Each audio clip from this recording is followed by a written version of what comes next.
Bonjour, dans cette nouvelle vidéo, je vais essayer d'expliquer le principe de fonctionnement d'une passerelle et des serveurs DNS.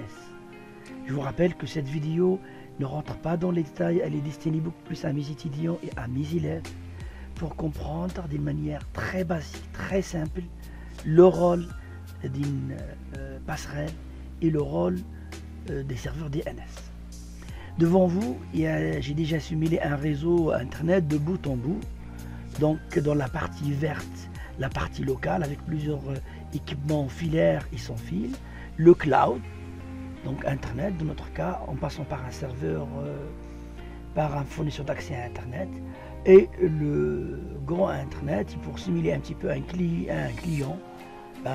J'ai simulé un petit peu une société qui propose un serveur web avec un serveur DNS. Normalement, si vous avez déjà vu ma vidéo sur le principe de fonctionnement de ce type de réseau, vous avez déjà eu l'occasion de voir ce réseau. Sinon, je vais mettre dans la description le lien pour cette autre vidéo. Rappelez-vous, deux règles qu'il ne faut jamais oublier pour qu'un équipement puisse fonctionner en réseau local ou aller sur Internet. Il faut un lien physique correct, obligatoirement. Plus, condition en plus, il faut une configuration IP. Dans notre cas, je peux aller dans le desktop, je suis en DHCP, donc j'ai l'adresse IP 192.168.1.2. En fait, lorsque je suis en DHCP, ça veut dire en configuration automatique, les équipements, ils vont directement négocier une adresse IP automatique qui est donnée par un serveur DHCP. Alors, soit on peut le faire nous-mêmes, souvent le serveur DHCP est dans le routeur. Donc là, il est déjà configuré et c'est fonctionnel. Pour vous montrer un petit peu, je peux aller sur le laptop, je peux aller ouvrir l'invite de commande, aller rapidement, ipconfig pour voir ipconfig pour faire ma configuration. J'ai une adresse IP dynamique 1.3, je peux pinguer le site distant, donc à savoir 10.10.10.100. Donc le site, il répond bien. On parle bien de ce site-là. Donc maintenant, je peux le pinguer par son nom de domaine.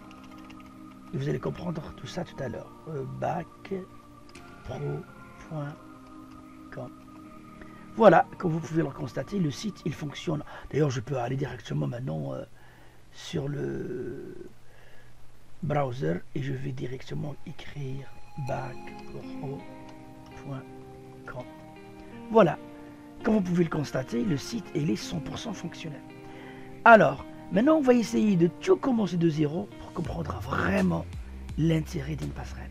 Je vais volontairement avec vous ajouter un nouveau PC, donc je vais ajouter un nouveau desktop là. Allez, je vais l'appeler desktop 2. Exprès, je vais ajouter un autre desktop. Je vais l'appeler desktop 2. Donc j'ai deux nœuds. Alors il doit y avoir le 2 déjà. Donc on va prendre le 3. Voilà, j'ai déjà deux nouveaux ordinateurs, desktop 2 et 3. Et volontairement, pour mieux comprendre les choses, je vais prendre un laptop. Je vais mettre ici, que je vais appeler laptop 3, parce que j'ai déjà laptop 1 et 2. Voilà, donc les trois PC sont là. Les trois PC sont là. Rappelez-vous la règle, pour les relier ensemble, il me faut un lien physique. Donc je vais prendre un switch simple, donc un simple switch générique, je le mets ici, peu importe le switch. Et pour que les trois PC puissent communiquer ensemble, j'ai besoin d'un lien physique entre eux. Eh bien, il faut faire le lien physique. Moi, je vous conseille vivement, lorsque vous faites les simulations avec packet tracer, au début, évitez la connexion automatique, parce que c'est lui qui va faire le travail. Il faut réfléchir pour savoir quel type de connexion. Est-ce qu'il me faut un câble console? Est-ce qu'il me faut un câble straight through droit ou un cordon croisé? Donc dans notre cas, bien évidemment, c'est un cordon droit qu'il me faut. Je prends la carte réseau et je prends la première interface. Je répète l'opération avec Desktop 3, carte réseau, deuxième interface. Enfin, je prends le laptop, je prends son interface, je la relie au switch. Très important, remarquez que le switch, il lui faut un peu de temps. Ces petits points orange montrent que le switch, il est en train de travailler physiquement, il est en train de récupérer les adresses MAC de chaque équipement. Donc la condition physique n'est pas encore prête. Donc voilà pourquoi je dis à mes élèves, aux étudiants, lorsque vous connectez les équipements au réseau, il faut patienter quelques secondes, le temps que l'équipement s'adapte au réseau et il récupère les informations. Voilà, c'est fait. Donc maintenant, physiquement, rappelez-vous, physiquement, les trois PC, trois nouveaux PC peuvent travailler ensemble. Mais ils ne peuvent pas travailler parce qu'ils n'ont pas la deuxième condition, à savoir l'adressage IP, la partie logique. Donc lorsque je rentre dans les paramètres, donc je vais aller soit ici, je vois que j'ai rien. Donc si je vais aller par exemple dans ce PC là et je vais changer un petit peu, je vais aller dans les avis de commande et je vais faire IP config, je vois qu'il n'y a rien du tout. Donc ça ne peut pas fonctionner. Qu'est-ce qu'il me faut? Des adresses IP.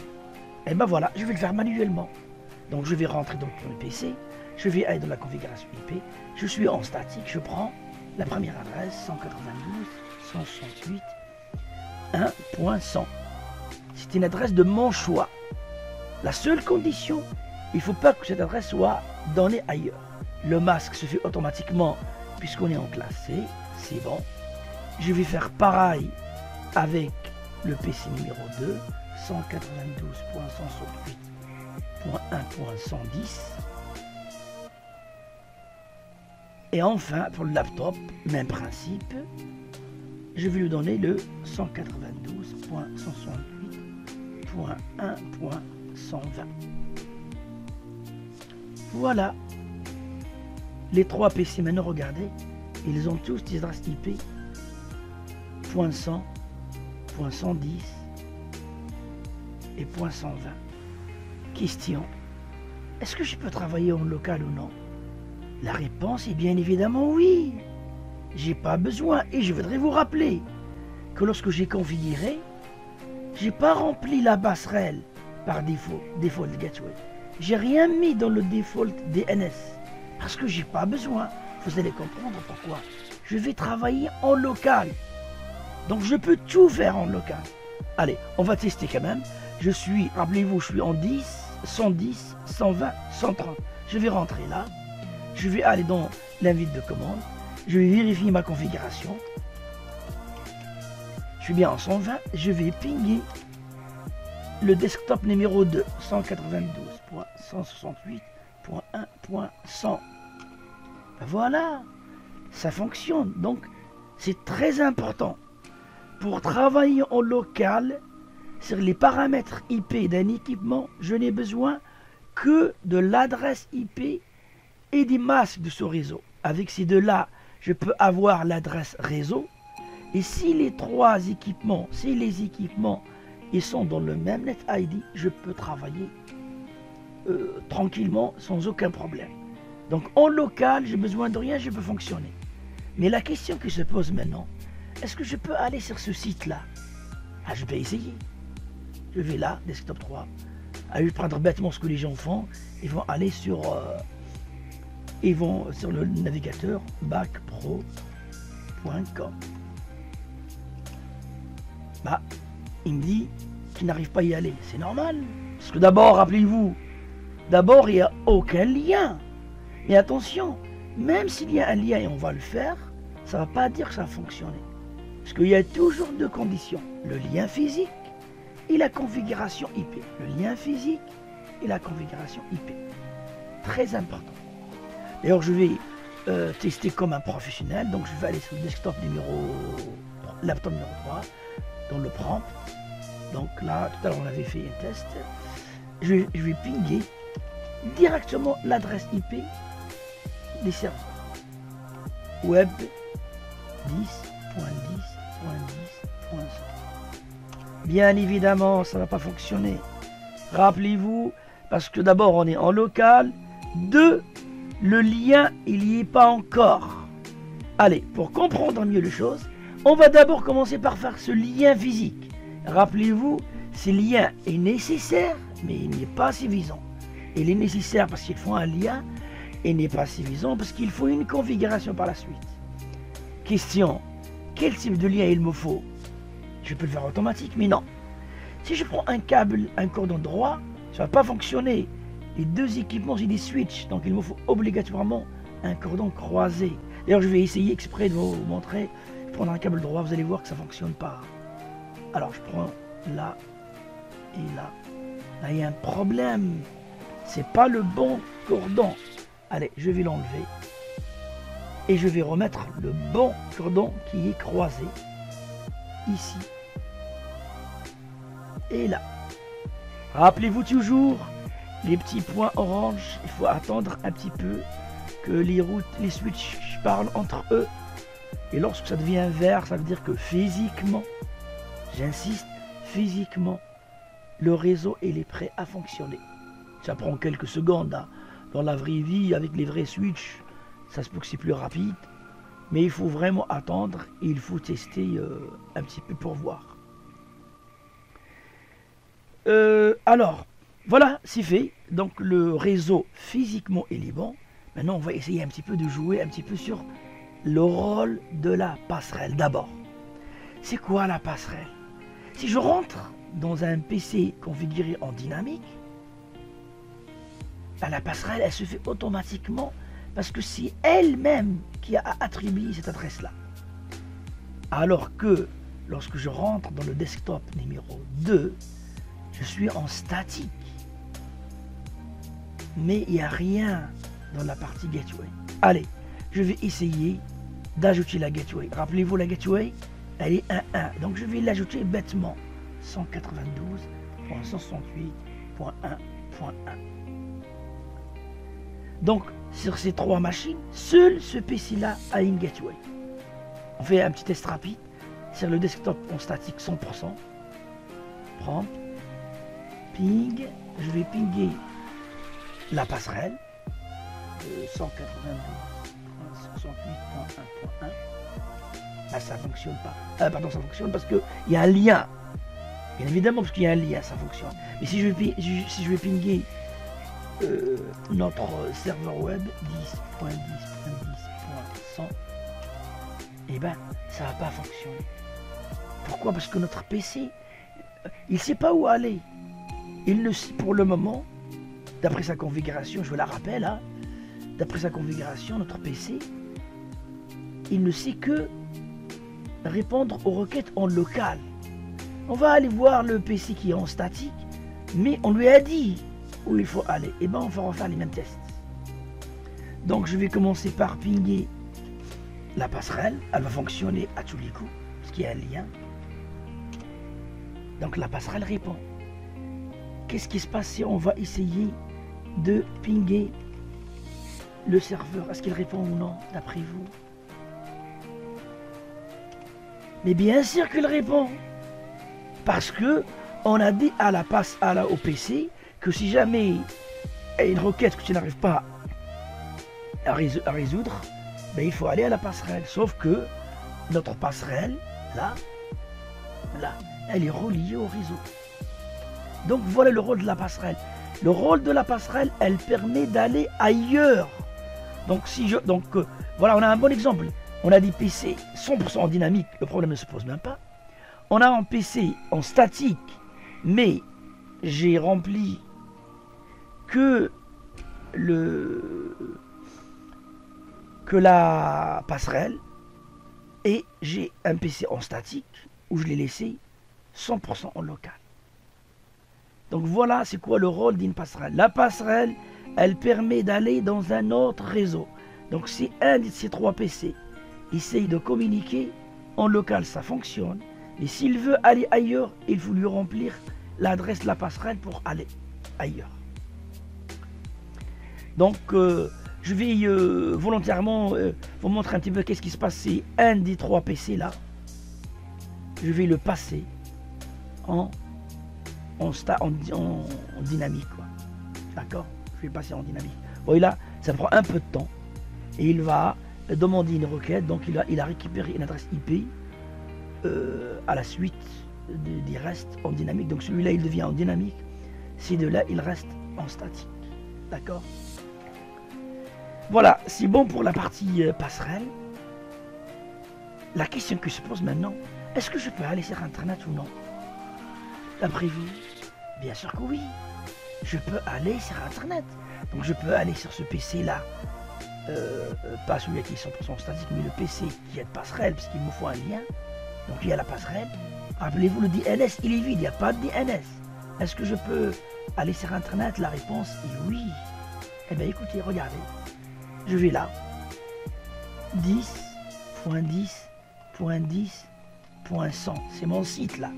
Le site de la société où je vais aller. Ben, ça fonctionne. C'est incroyable. Donc je peux aller sur Internet. Donc à quoi ça sert le DNS? Eh bien le DNS tout simplement, c'est DNS, donc je vous rappelle c'est Domain Name Server. C'est juste un serveur pour traduire un nom à la place d'un numéro. Le 10, 10, 10, 100, c'est très difficile à se rappeler. Et c'est pour un site. Ben, il y a un nom de domaine qui est www.bacpro.com. Il est beaucoup plus facile de se rappeler.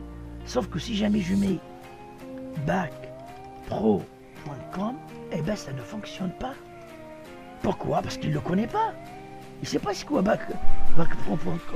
Donc il lui faut quelqu'un qui lui dit qu'est-ce qui se cache comme adresse IP derrière le bacpro.com. Et c'est ça le DNS. Donc le DNS, c'est pas nécessairement ce serveur. N'importe quelle machine dans le réseau, si elle connaît, si elle a cette correspondance entre adresse IP et un nom de domaine, eh ben, elle peut répondre à notre besoin.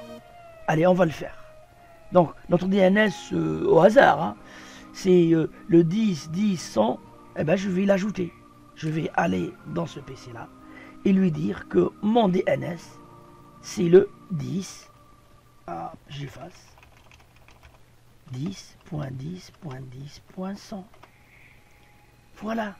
Donc maintenant, ce PC-là, malgré qu'il est en statique, si jamais on lui demande d'aller sur un site, eh ben, il va aller poser la question à ce serveur DNS sur la correspondance entre le nom et l'adresse IP. Je vais rentrer dedans. Volontairement, je vais refaire les tests. Je vais d'abord pinguer la passerelle. C'est normal que ça fonctionne, puisque je suis lié directement à la passerelle.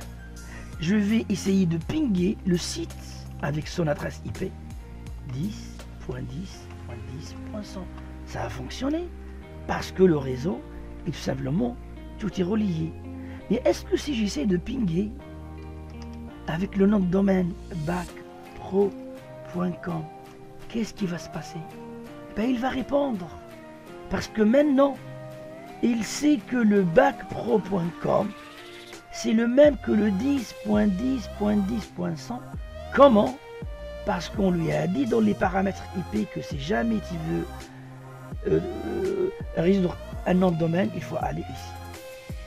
Donc on peut dire, pour simplifier, que le DNS c'est tout simplement comme un annuaire, quoi. Donc je peux aller sur Internet, sur les sites, avec leur adresse IP. Et je n'ai pas besoin obligatoirement de DNS. Une dernière chose avant d'arrêter, dans les PC on trouve toujours des DNS primaires, DNS secondaires. En fait c'est juste parce que c'est tellement important qu'il y a 2 serveurs qui font le même travail. En cas où le premier tombe en panne, le deuxième prend la relève. Je ne l'ai pas fait aujourd'hui pour ne pas un petit peu aller dans tous les sens. Si je vous aurais montré, les premières secondes d'une requête DNS ça peut prendre un peu de temps. Et donc au début ça peut ne pas fonctionner. Donc le fait qu'il y a 2 serveurs DNS, c'est très important. Si jamais un tombe en panne, le deuxième peut prendre la relève. En résumé, pour travailler en local, j'ai besoin que d'une adresse IP et de masques sur réseau. Si les PC sont dans le même NetID, eh bien, ils peuvent communiquer au local à 100%, ils peuvent tout faire. Pour aller ailleurs, il faut que votre switch, que votre réseau LAN soit relié à une passerelle. Un serveur DHCP, il est souvent avec un routeur. Si le serveur DHCP il est activé, eh bien, il va répondre aux requêtes DHCP de vos PC et il vous donne systématiquement tous les paramètres nécessaires que vous avez besoin, à savoir la passerelle et les serveurs DNS.